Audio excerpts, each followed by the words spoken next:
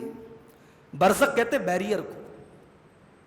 جب کوئی آدمی مر جاتا ہے نا تو ہمارے اور اس کے بیچ میں بیریئر کھڑا ہو جاتا ہے, اس کے ساتھ کیا ہو رہا ہے ہم دیکھ نہیں سکتے. تو اللہ کہے گا بندے سے کہ اب تیرا دنیا والوں سے ناتا ٹوٹ گیا. تو وہ بندہ مرنے کے بعد دوبارہ دنیا میں آنے کا چانس مانگ بھی رہا ہے, تو اس لیے نہیں مانگ رہا ہے کہ مکان بن جائے. بیٹی کی شادی نہیں کیا تھا بیٹی کی شادی کر دوں, مکان بنانا تھا مکان بنا لوں. اگر وہ مہلت مانگ بھی رہا ہے تو کس لیے مانگ رہا ہے؟ لعلی اعمل صالحا, اے اللہ مجھے تھوڑا سا موقع دے دے میں نیک عمل کر لوں. تو اس لیے میرے بھائیو اس زندگی میں جتنا موقع ملا ہے اس کی قدر کر لو, جتنی نیکیاں کر سکتے ہو کر لو. مرنے کے بعد ایک منٹ بھی آپ کو ایکسٹرا ملنے والا نہیں ہے. اس کے بعد قیامت کے دن کا نقشہ اللہ نے کھینچا. قیامت کے دن فرمایا کہ فلا انصاب بینہم یوم فاذا نفخ فی الصور فلا انصاب بینہم یومئذ ولا یتساءلون. جب قیامت کے دن سور پھونکا جائے گا تو کوئی نسب کام نہیں آئے گا.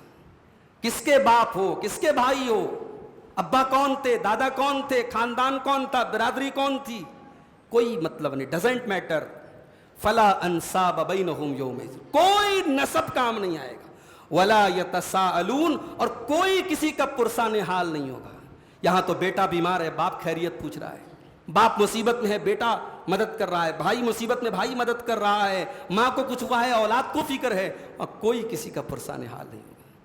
فرمایا فمن ثقلت موازینہ فاولئک هم المفلحون, جس کے نیکیوں کا پلڑا قیامت کے دن بھاری ہوگا وہ کامیاب ہوگا. ومن خفت موازینہ, اور جس کی نیکیوں کا پلڑا ہلکا ہوگا فاولئک الذین خسروا انفسهم, تو یہی وہ لوگ ہوں گے جو خسارہ اٹھانے والے ہوں گے. فی جہنم خالدون, اور وہ جہنم کے اندر ہمیشہ رہیں گے. تلفح وجوہهم النار وهم فیہا کالحون, اور جہنم کی آگ ان کے چہروں کو جھلسا دے گی. دنیا میں انسان سب سے زیادہ اپنے بدن میں, اپنی باڈی میں اپنے چہرے کی فکر کرتا ہے. ہماری مائیں بہنیں تو ماشاءاللہ چہرے پر کی کتنی کریمیں آتی ہیں بھائی صاحب. میک اپ کے کبھی ان کے آئٹم دیکھو, مجھے تو نام یاد نہیں ہوتے, یہ الا بلا فاؤنڈیشن اور یہ دنیا بھر کے فیس کریم فیس پاؤڈر چہرے کو بالکل پلاسٹر کر دیتی ہیں. کتنی محنت کرتی ہیں یہ. وہ ایک لطیفہ ہے کہ ایک جو ہے عورت بیوٹی پارلر گئی, اور بیوٹی پارلر سے جب باہر نکلی اپنے بچے کو باہر بٹھا کے گئی, تو باہر نکلی تو بچے سے کہہ رہی چلو میرے ساتھ. بچہ کہہ رہا آنٹی آپ کون, شکل بدل گئی اس کی, بچہ نہیں پہچان پایا. تو اتنی محنتیں ہو رہی ہیں چہرے کے لیے. لیکن آپ دیکھ لیں میرے بھائی, اگر آپ نے اللہ کو راضی نہیں کیا, ہم نے اللہ کو راضی نہیں کیا, قرآن کہہ رہا ہے تلفح وجوہہم النار, تمہارے چہروں کو جہنم کی آگ جھلسا دے گی. وہم فیہا کالحون, اور دنیا میں تم بڑے ہینڈسم تھے, بڑے اسمارٹ تھے, بڑے خوبصورت تھے, بڑا ناز تھا تمہیں اپنی خوبصورتی پر. وہی خوبصورت چہرہ جہنم کی آگ میں بدصورت بنا دیا جائے گا. میرے بھائیو, اس چہرے کی فکر میک اپ کے ذریعے مت کرو. اس چہرے کی خوبصورتی اللہ کی قسم فیس واش میں نہیں ہے. اس چہرے کی خوبصورتی اور اس چہرے کا نور اللہ کی اطاعت اور اللہ کی مرضی کے کاموں میں, اللہ کی رضا کے کاموں میں. اگر چاہتے ہو کہ قیامت کے دن بھی یہ خوبصورت چہرہ چمکتا رہے, تمکتا رہے, تو اپنی نیکیوں کو اپنی زندگی کو تقویٰ سے سجا لو میرے بھائی, اپنی زندگی کو گناہوں سے بچا لو, ورنہ یہ فیس واش اور یہ کریم اور یہ میک اپ قیامت کے دن کام نہیں دیں گے. اللہ کہہ رہا ہے جن کی نیکیوں کا پلڑا ہلکا ہوگا جہنم کی آگ میں ان کے خوبصورت چہرے جلسا دیے جائیں گے. وہم فیہا کالحون, اور دنیا کے بڑے بڑے ہینڈسم اور اسمارٹ اور خوبصورت لوگ جہنم کی آگ میں بدصورت بن جائیں گے. اور پھر اللہ سوال کرے گا الم تکن آیاتی تتلی علیکم, اے میرے بندے کیا میری آیتیں تیرے اوپر نہیں پڑھی جاتی تھی؟ فَكُنْتُمْ بِهَا تُكَذِّبُونَ، میری آیتیں تیرے اوپر پڑھی جاتی تھی تو میری آیتوں کا مذاق اڑایا کرتا تھا، تو میری آیتوں کو نہیں مانا کرتا تھا۔ بندہ کہے گا قَالُوا رَبَّنَا غَلَبَتْ عَلَيْنَا شِقْوَتُنَا، بندہ کہے گا اے اللہ ہم واقعی میں بڑے بد نصیب تھے، اے اللہ ہم مانتے ہم سے بڑی غلطی ہو گئی، وَكُنَّا قَوْمًا ضَالِّينَ، اے اللہ ہم مانتے ہم سے بہت بڑی غلطی ہو گئی، ہم بھٹک گئے تھے، ہم گمراہ ہو گئے تھے۔ ربنا اخرجنا منها فإن عدنا فإنا ظالمون، اے اللہ بس ایک موقع اور دے دے، ایک بار تو جہنم سے ہم کو نکال دے، ایک بار جہنم سے نکال دے، ہم دوبارہ اگر کوئی گناہ کریں گے اللہ پھر تو جو سزا دے دے گا ہم کو منظور ہے، بس ایک چانس اور دے دے، ایک بار تو جہنم سے نکال دے۔ اللہ فرمائے گا قال اخسئوا فيها ولا تكلمون، اے جہنمیوں اس جہنم میں ذلیل ہو کر کے تم کو رہنا ہے، مجھ سے بات مت کرو۔ جہنمیوں کو ڈبل تکلیف ہوگی، ان کو جو فزیکل تکلیف ہوگی، جو ان کو جہنم کی آگ میں جلایا جائے گا وہ تو ہوگا، یہ جو سائیکولوجیکل تکلیف ہوگی، جو مینٹل تکلیف ہوگی، اللہ کہے گا بات مت کرو مجھ سے۔ دنیا میں جس سے ہم محبت کرتے ہیں، ہمارا باپ ہے، ہماری ماں ہے، جب ماں بہت غصے میں ہوتی ہے نا کہتی بات مت کرو ہم سے، باپ بہت غصے میں ہوتا ہے کہتا بات مت کرو ہم سے، تو ہم ماں کو منا لیتے ہیں، باپ کو منا لیتے ہیں، لیکن جہنم میں جانے کے بعد جہنمی اللہ کو منا نہیں پائیں گے میرے بھائی۔ اللہ کہے گا اقسؤوا فیہا، اسی جہنم میں رہنا ہے تمہیں، ذلیل ہو کے اسی جہنم میں رہو، ولا تکلمون، مجھ سے بات مت کرو۔ کم سے کم دنیا میں اللہ اگر ہم سے روٹھا ہے میرے بھائی تو ہم منا سکتے ہیں، اللہ ناراض ہے تو ہم اس کو راضی کر سکتے ہیں، اللہ غصہ ہے تو ہم اس کے غصے اس کے غضب سے بچ سکتے ہیں، اس کو راضی کر سکتے ہیں۔ اس سے پہلے کہ وہ ٹائم آ جائے کہ اللہ ہم سے کہہ دے ولا تکلمون، بات مت کرو، کم سے کم اللہ دنیا میں ہم کو آفر دے رہا ہے کہ آؤ میرے بندو، میں روزانہ رات کے آخری پہر آسمان دنیا پر نازل ہوتا ہوں، آسمان دنیا پر اللہ تبارک و تعالیٰ نازل ہوتا ہے اور بندوں سے کہتا ہے کہ آؤ اور مجھ سے توبہ کر لو، میں تمہارے گناہوں کو معاف کر دوں گا۔ تو دنیا میں تم ہمیں آفر دے رہا ہے کہ مجھ سے معافی مانگ لو، میں تمہیں معاف کر دوں گا، لیکن آخرت میں یہ آفر نہیں ملے گا، آخرت میں اللہ کہے گا ولا تکلمون، مجھ سے بات مت کرو۔ اس کے بعد سورہ نور شروع ہوتی ہے۔ سورہ نور میں آپ دیکھیے گا، غور کیجئے گا، سورہ نور میں اللہ تعالیٰ نے شروعات میں ہی زنا کا ذکر کیا، زنا کی سزا کیا ہے، پھر زنا کی روک تھام کرنے کے طریقے کیا ہیں، سوسائٹی کو زناکاری سے کیسے بچایا جائے، اللہ تبارک و تعالیٰ نے اس کا طریقہ بتایا ہے۔ لیکن اس صورت میں اللہ تعالیٰ نے اپنے نور کا بھی ذکر کیا ہے۔ اس صورت میں ایک آیت ہے، آیت نور، اس میں اللہ نے اپنے نور کا ذکر کیا ہے اور اسی لیے صورت کا نام سورہ نور رکھا گیا۔ گویا اس میں ایک اشارہ یہ ہے کہ بندہ اگر اللہ تعالیٰ کا نور چاہتا ہے، اگر وہ چاہتا ہے کہ اس کے دل میں ایمان کی روشنی ہو، تو اس کو بدکاری سے اور زناکاری سے بچنا پڑے گا۔ جب تک انسان پاک دامنی اختیار نہیں کرے گا، جب تک ایک مرد اور عورت اپنے دامن کو بدکاری سے نہیں بچائیں گے، ان کی زندگی میں نور نہیں آ سکتا۔ انسان کی زندگی میں پیسہ آ سکتا ہے، شہرت آ سکتی ہے، گلیمر آ سکتا ہے، اللہ کا نور نہیں آ سکتا ہے جب تک اس انسان کی زندگی میں پاک دامنی نہ ہو۔ جس زندگی میں بدکاری اور زناکاری ہوگی اس زندگی میں اللہ کا نور نہیں آ سکتا ہے۔ اس کے بعد زانی کی سزا بتائی گئی، الزانیۃ والزانی فاجلدوا کل واحد منہما 100 جلدہ، زنا کرنے والی عورت کو اور زنا کرنے والے مرد کو 100 کوڑے کی سزا مارو۔ ولا تاخذکم بہما رافۃ فی دین اللہ، اور اللہ کے دین پر عمل کرنے میں تم کوئی ترس نہ کھانا۔ ان کنتم تؤمنون باللہ والیوم الآخر، اگر تم واقعی میں اللہ کے اوپر ایمان رکھتے ہو اور قیامت کے دن کے اوپر ایمان رکھتے ہو۔ ولیشہد عذابہما طائفۃ من المؤمنین، اور زناکاروں کو جب یہ سزا دی جائے تو مومنوں کی ایک جماعت اس موقع پر حاضر ہو، یعنی علل اعلان ان کو سزا دی جائے، پبلک پلیس میں دی جائے، اکیلے میں سزا نہیں دی جائے گی زنا کی۔ 100 کوڑے مارے جائیں گے، سب کے سامنے مارے جائیں گے، اور یہ بھی کہا گیا کہ ان 100 کوڑوں کو مارنے میں ترس نہیں کھانا ہے، پورے 100 کوڑے مارنا ہے۔ اور یہ تو کنوارے کی سزا ہے، اگر کنوارا لڑکا کنواری لڑکی اگر زنا کرے تو یہ سزا ہے، اگر شادی شدہ زنا کرے تو پتھروں سے مار مار کے ختم کرنے کی سزا ہے۔ لوگ کہتے ہیں صاحب اسلام نے کتنی سخت سزا دی ہے۔ پتھروں سے مار مار کے ختم کرنے کی سزا دی، کوئی سزا ہے یہ؟ گولی مار دو، تلوار سے سر کاٹ دو، یہ پتھروں سے مار مار کے کوئی کون سزا دیتا ہے؟ مگر آپ دیکھیے جب دلی میں وہ کانڈ ہوا تھا، جب چلتی بس میں ایک لڑکی کا ریپ ہوا تھا، اور پوری ملک کی میڈیا میں اس کو ایک نربھیا کانڈ کے نام سے اس کو یاد کیا گیا، اور پورے ملک میں بڑا غصہ آیا تھا اس کانڈ کو لے کر کے. تو اس وقت مجھے یاد ہے راج ٹھاکرے کا بیان آیا تھا.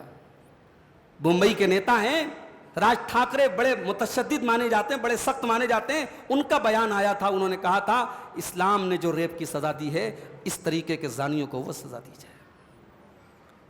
ماننا پڑتا ہے دنیا کو. اور یہ سزا ایسی ہے کہ جہاں یہ سزا جس معاشرے میں نافذ کی گئی وہاں زنا کے واقعات میرے بھائیو زیرو ہو گئے. اور اسلام یاد رکھو، زنا کا اسلام میں یہ کانسیپٹ نہیں ہے کہ صاحب زنا بالجبر ہو رہا ہے تب تو سزا دی جائے، اور اگر آپس کی سہمتی سے، اگر آپس کی رضامندی سے ہو رہا ہے تو زنا کی کوئی سزا نہیں ہے. اسلام کہہ رہا ہے اگر انلیگل طریقے سے ریلیشن شپ قائم ہوئی ہے مرد و عورت کی، اور دونوں میریڈ ہیں، دونوں شادی شدہ ہیں، تو دونوں کو پتھروں سے مار مار کے ختم کیا جائے. اس کے بعد ایک عجیب بات اللہ نے فرمائی، کہا کہ الزانی لا ينکح الا زانیۃ او مشرکۃ. زنا کرنے والا مرد نکاح نہ کرے مگر زنا کرنے والی عورت سے. زانی مرد کی شادی اگر ہوگی تو زانیہ عورت سے ہوگی، یا تو زانیہ عورت سے ہوگی یا مشرکہ عورت سے ہوگی. کوئی پاک دامن اور کوئی مومنہ عورت اس زانی سے شادی نہ کرے. والزانیۃ لا ينکحها الا زان او مشرک، اور زانیہ عورت سے کوئی نکاح نہ کرے مگر زانی اور مشرک. یہاں دو سوال پیدا ہوتا ہے. ایک سوال تو یہ پیدا ہوتا ہے کہ زانی سے کوئی مومن شادی نہ کرے، کیا مطلب؟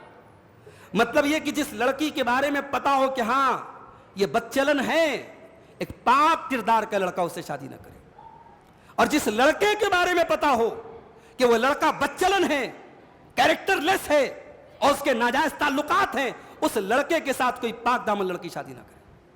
اور یہاں پر افسوس کے ساتھ ایک بات کہنا چاہوں گا، ہمارے یہاں بعض لوگ جب بیٹیوں کی شادی کرتے ہیں تو کیا کرتے ہیں؟ لڑکے کا مکان دیکھتے ہیں، لڑکے کی سیلری دیکھتے ہیں، لڑکے کا پیسہ دیکھتے ہیں، لڑکے کی دولت دیکھتے ہیں، لیکن لڑکے کا اخلاق اور کردار اور کیریکٹر نہیں دیکھتے. اور جب پوچھا جاتا ہے کہ صاحب لڑکا تو یہ کر رہا ہے وہ کر رہا ہے، تو کیا کہتے ہیں؟ ہماری لڑکی بہت سمجھدار ہے، سنبھال لے گی. معاف کرنا میرے بھائی، آپ کی بیٹیاں کوئی ڈٹرجنٹ پاؤڈر نہیں ہے جن کے ذریعے آپ ان بد کردار لڑکوں کے کردار کو صاف کریں. اپنی بیٹیوں کی، اپنی بچیوں کی ویلو اور ان کی عزت اور ان کی قدر کرو میرے بھائیوں. جس طریقے سے آپ کی پاک دامن بیٹی پاک دامن ہے، اس کا حق ہے کہ اس کا نکاح ایک پاک دامن لڑکے کے ساتھ. آپ بلڈنگ دیکھ کے مروب ہو جاتے ہیں، آپ مکان دیکھ کے اور سیلری دیکھ کر کے مروب ہو جاتے ہیں. کتنے میں کیس جانتا ہوں کہ اچھے گھروں کی، دیندار گھروں کی لڑکیوں کی شادی ایسے گھر میں ہوئی ہے، لڑکا بے دین ہے، لڑکا بے نمازی ہے، لڑکا کیریکٹر لیس ہے، بلکہ کہیں کہیں تو اس گھر میں شرک ہو رہا ہے، کفر ہو رہا ہے، مگر اس بنیاد پہ لڑکی کی شادی کر دی گئی. صاحب بڑے لوگ ہیں، اسٹیٹس بڑا ہے. معاف کرنا میرے بھائی، یہ اسٹیٹس دنیا میں کام دے گا، مگر اگر ایمان نہ رہا، عقیدہ نہ رہا، کردار نہ رہا تو آخرت برباد ہو جائے گی. اپنی بیٹیوں کی آخرت مت برباد کرو میرے بھائی. قرآن کہہ رہا ہے کہ زانی مرد سے نکاح زانیہ عورت کرتی ہے، اور زانیہ عورت سے نکاح زانی مرد ہی کرتا ہے. اللہ کے نبی کے ایک صحابی تھے، ان کا نام تھا مرثد بن ابی مرثد. نوجوان صحابی تھے، ایمان لائے. ایمان لانے کے بعد یہ کرتے کیا تھے؟ یہ مکہ میں جو مسلمان کافروں کی قید میں ہوتے تھے ان کو چھڑا کر کے یہ مدینہ لاتے تھے. ایک بار ایک قیدی کو چھڑا کے لا رہے تھے، چاندنی رات تھی، 14ویں کا چاند نکلا ہوا تھا، بالکل اجالا تھا. ان کی ایک محبوبہ تھی دور جاہلیت میں جس کے ساتھ ان کی ریلیشن شپ تھی، تعلق تھا، محبت تھی. تو ان کی محبوبہ نے اپنے مکان کی چھت سے دیکھ لیا ان کو. تو محبوبہ نے آواز دی، کہا کہ اے مرثد بت عندنا اللیل، آؤ آج کی رات ہمارے ساتھ گزارو. چاندنی رات ہے اور عورت دعوت دے رہی ہے. حضرت مرثد رضی اللہ تعالیٰ عنہ کی پاک دامنی دیکھو میرے بھائی، ان کا تقویٰ دیکھو.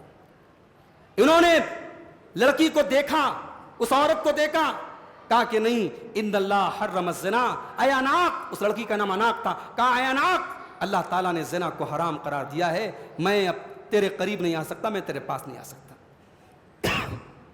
اس لڑکی نے جب دیکھا کہ میرے بس میں نہیں آ رہا ہے، چلانے لگی، چیخنے لگی.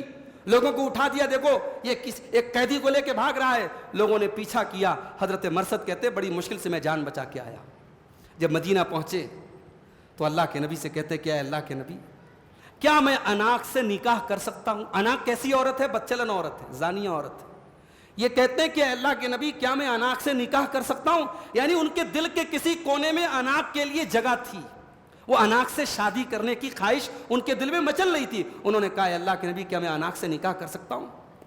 اللہ کے نبی نے کوئی جواب نہیں دیا۔ قرآن کی یہی آیت تھوڑی دیر کے بعد نازل ہوئی، الزانیۃ لا ینکحھا الزانی لا ینکح الا زانیۃ او مشرکۃ، زنا کرنے والا مرد نکاح نہیں کر سکتا مگر زانیہ سے یا مشرکہ سے، اور زانیہ عورت سے نکاح نہیں کرتا ہے مگر زانی یا مشرک۔ اچھا ایک بات اور ہے، یہ زانی کا مشرک کے ساتھ اللہ تعالیٰ نے ذکر کیوں کیا؟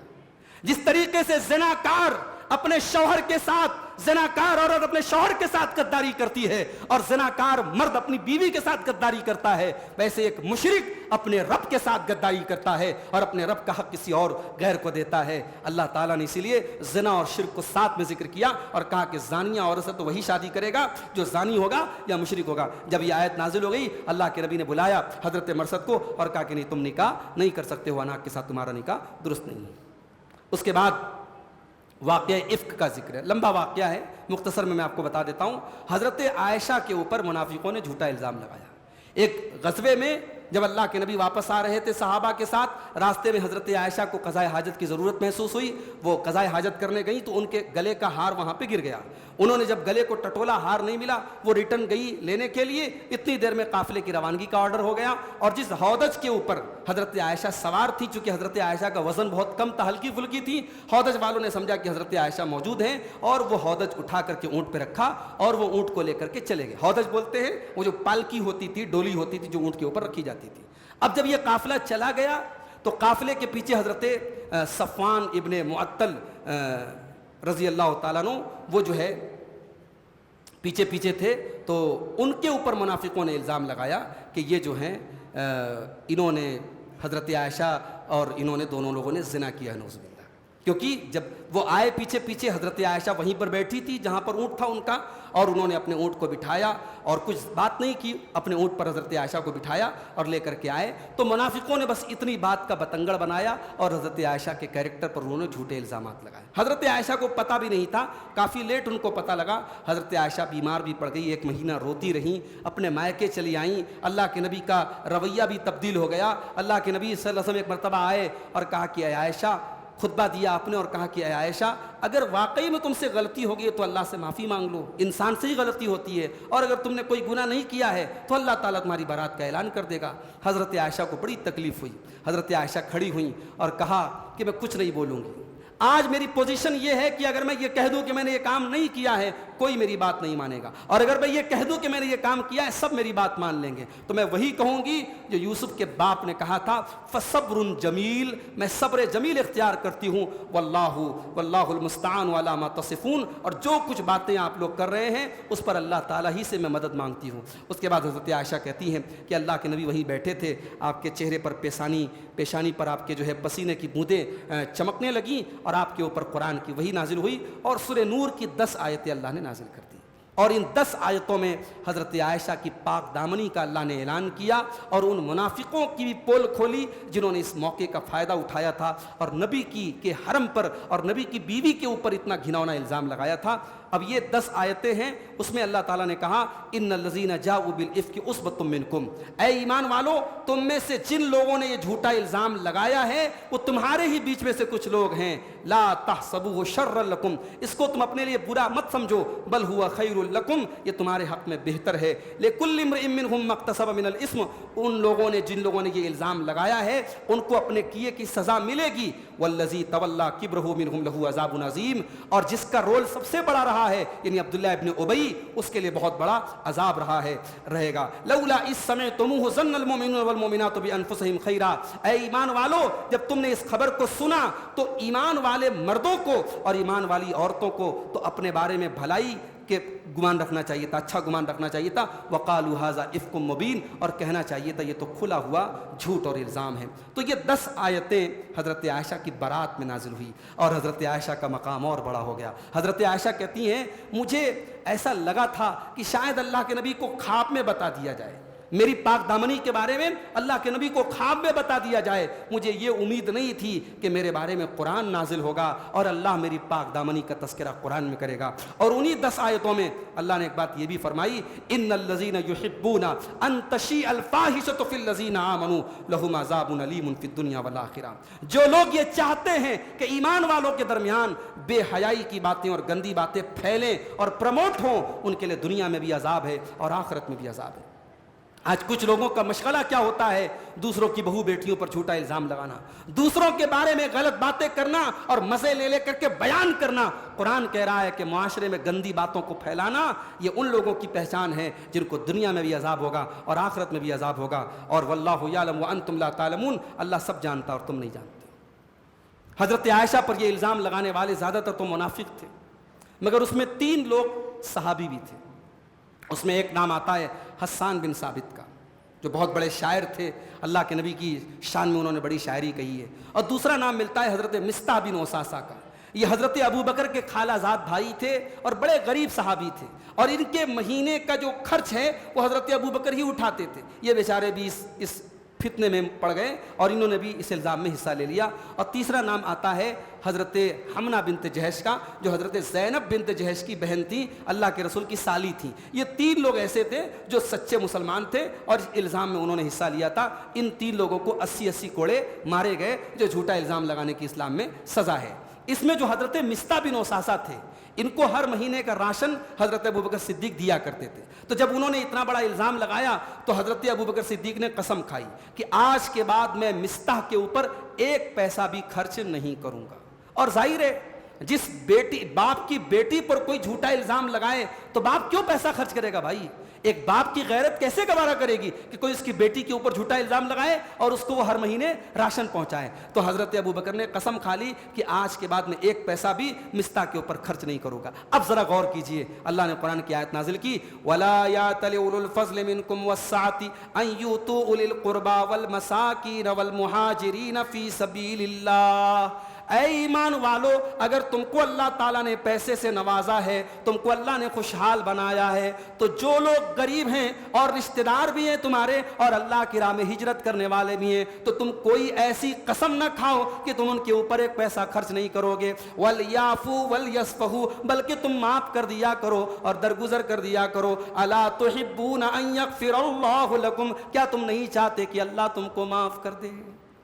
جب یہ آیت کریمہ نازل ہوئی کہ کیا تم نہیں چاہتے کہ اللہ تم کو معاف کر دے، جب یہ آیت کریمہ نازل ہوئی تو حضرت ابوبکر صدیق رونے لگے اور کہنے لگے کہ اے اللہ، ہم تو یہی چاہتے ہیں کہ تو ہمیں معاف کر دے، ہم تو یہی چاہتے ہیں کہ تو ہمیں معاف کر دے. اور انہوں نے اپنی قسم کو توڑا اور جس طریقے سے پہلے وہ حضرت مصطح کے اوپر ہر مہینے پیسہ خرچ کرتے تھے دوبارہ خرچ کرنے لگے. آج کے معاشرے میں، آج کی سوسائٹی میں پاسبل ہے کسی کے لیے؟ آج اگر کسی کی بیٹی پر کوئی جھوٹا الزام لگا دے، انسان اس کے اوپر تھوکنا گوارا نہیں کرتا ہے، اس کا نام لینا گوارا نہیں کرتا ہے.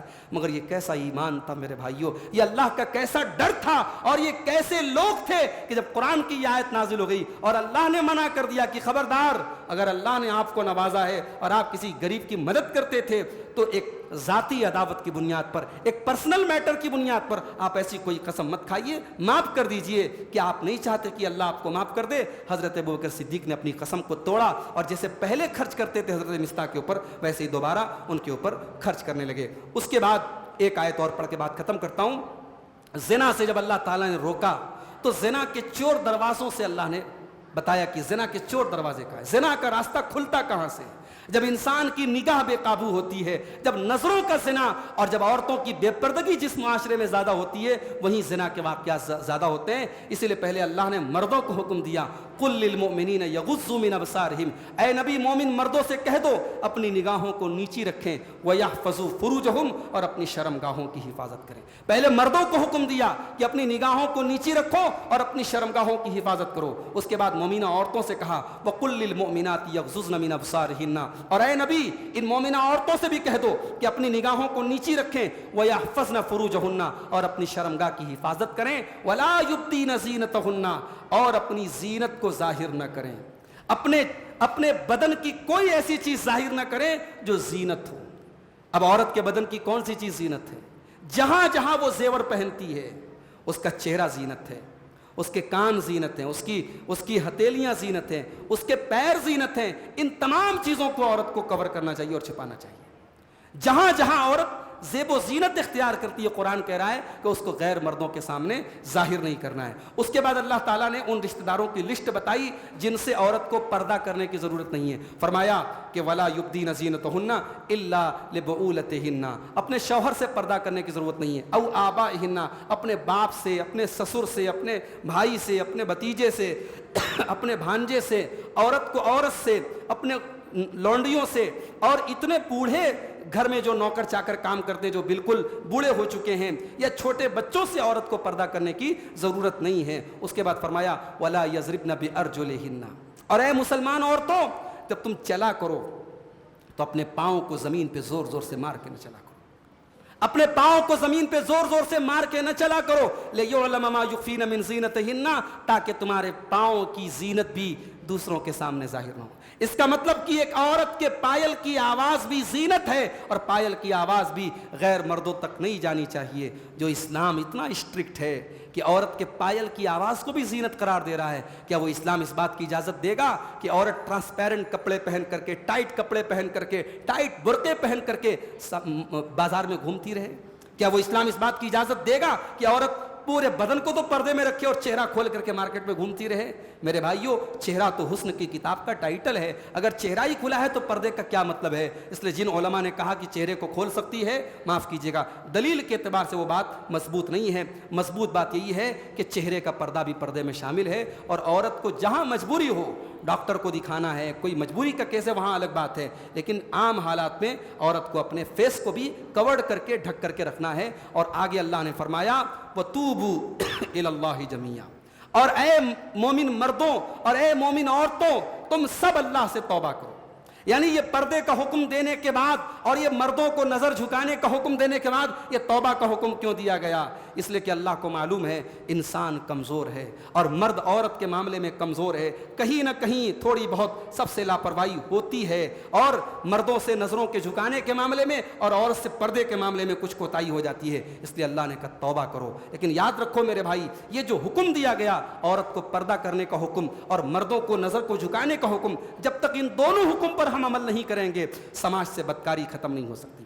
ہمارے سماج کی ساری لڑکیاں پردے میں رکھ دی جائیں، لیکن اگر مردوں کی نظر کو، اگر ان کی نظریں بے قابو ہوں تو ظاہر ہے آج موبائل اور سوشل میڈیا کا دور ہے، وہ بے حیائی کی چیزوں کو دیکھیں گے، تو مردوں کی نظر کا بھی صحیح ہونا ضروری ہے اور عورت کا باپردہ ہونا بھی ضروری ہے۔ یہ دو چیزیں جب کریکٹ ہو جائیں گی اور صحیح ہو جائیں گی تو اس معاشرے سے بدکاری اور بدچلنی کو ختم کیا جا سکتا ہے۔ اور اگلا جو اللہ تعالیٰ نے سولیوشن بتایا، نکاح کر دو۔ وَأَنكِحُوا الْأَيَامَ مِنكُمْ وَالصَّالِحِينَ اپنے لڑکوں کا نکاح کر دو، اپنے نوجوانوں کا نکاح کر دو۔ إِن يَكُونُوا فُقَرَاءَ يُغْنِهِمُ اللَّهُ مِنْ فَضْلِهِ اگر وہ غریب بھی ہوں گے اللہ اپنے فضل و کرم سے ان کو دولت مند بنا دے گا۔ اس لیے میرے بھائیوں اپنے نوجوان جو نکاح کے قابل ہیں ان کے نکاح کرو۔ آج 30-30 سال میں لڑکوں کے نکاح ہو رہے ہیں، 30-30 سال میں 32-32 سال میں لڑکوں کے نکاح ہو رہے ہیں، اور جھوٹے بہانوں کی بنیاد پر۔ بعض جگہوں پہ لوگ کہتے ہیں صاحب ہماری 3 لڑکیاں ہیں، پہلے ہم لڑکیوں کی شادی کریں گے۔ لڑکیاں بھی چھوٹی ہیں، 18 سال کی 16 سال کی ہیں، ان کی شادی کی فکر ہے۔ لڑکا 30 سال کا ہو رہا ہے، اس کی شادی کی فکر نہیں ہے۔ یعنی لڑکے کی اگر 3 بہنیں ہیں تو کیا لڑکے کا قصور ہے، اس کی غلطی ہے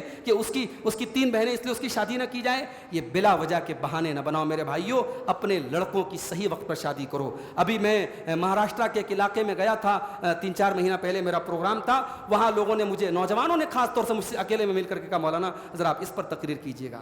کہا کہ ہمارے یہاں جب تک گورنمنٹ جاب نہ مل جائے، جب تک سرکاری نوکری نہ مل جائے، لڑکوں کی شادی نہیں ہوتی۔ 35 سال کے لڑکے ہو جاتے ہیں، شادی نہیں ہوتی۔ ظاہر ہے کہ سرکاری نوکری کوئی بچوں کا کھیل تو ہے نہیں کہ بس ریوڑی کی طرح بٹ رہی ہے مل جائے گی. سرکاری نوکری بڑی مشکل سے ملتی ہے, اور جب وہ نوکری ملتی ہے تب رشتہ لگتا ہے. 35 سال تک وہ لڑکا نماز پڑھ کے اور تہجد پڑھ کے اپنے آپ کو بدکاری سے نہیں بچا پائے گا. میرے بھائیوں, اپنی نوجوان نسل کو اگر بدکاری اور زناکاری سے بچانا ہے, قرآن سالوشن دے رہا ہے, ان کا نکاح کرا دو. آپ نکاح کو آسان کرو, نکاح کو رسم و رواج کی بیڑیوں سے آزاد کرو, اپنے لڑکوں کی اور لڑکیوں کی صحیح وقت پر شادی کرو. انشاءاللہ اس سے بہت سارے مسائل حل ہو جائیں گے. یہ قرآن کریم کے 18ویں پارے کی چند آیتوں کی تفسیر تھی. ہم اللہ سے دعا کرتے رب العالمین ہمیں قرآن کریم کو پڑھنے کی, سمجھنے کی اور عمل کرنے کی توفیق عطا فرمائے. آمین. وآخر دعوانا الحمدللہ رب العالمین. والسلام علیکم ورحمۃ اللہ وبرکاتہ.